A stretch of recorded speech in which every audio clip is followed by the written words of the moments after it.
à tous, je suis le zombie, bienvenue dans cet épisode 4 des Darwin Awards. Avant de vous parler du lauréat du jour, je vais revenir sur la cinquième et dernière règle d'obtention d'un Darwin Awards. Ceci n'est pas chose facile à obtenir, en tout cas si on peut dire.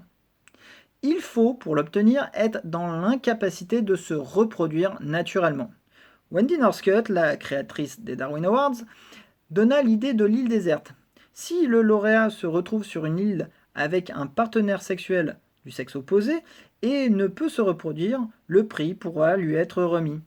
Il élimine de ce fait la possibilité du clonage ou de la fécondation artificielle. Bon, à titre personnel, je pense qu'il doit y avoir un petit peu de souplesse dans ces règles. On peut noter le cas des femmes ménopausées ou le cas des personnes transgenres déjà opérées. Ces personnes-là sont déjà stériles, mais si leur stupidité leur vaut un Darwin Awards, il pourra lui être remis. Et maintenant, on va passer à notre lauréat du jour. Nous sommes le 13 mai 1998 aux États-Unis et apparemment les soirées de mai sont assez longues à passer à Long Branch. Notre lauréat de 51 ans décida de satisfaire ses fantasmes d'amour robotique en se faisant faire une gâterie par son aspirateur. La plupart des hommes y réfléchissent à 2 fois avant d'introduire un organe dans un aspirateur. Mais celui-ci n'avait pas réfléchi au niveau de la sécurité de son acte. De plus, l'utilisation d'un appareil de ce type-là aurait eu l'avantage de ne pas laisser de saleté. Oui, un aspirateur, ça avale tout, donc je vous laisse y réfléchir.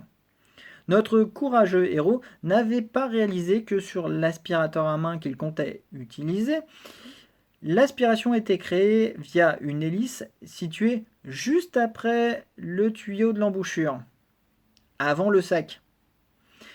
Il fut donc coupé dans son élan et son pénis avec lui.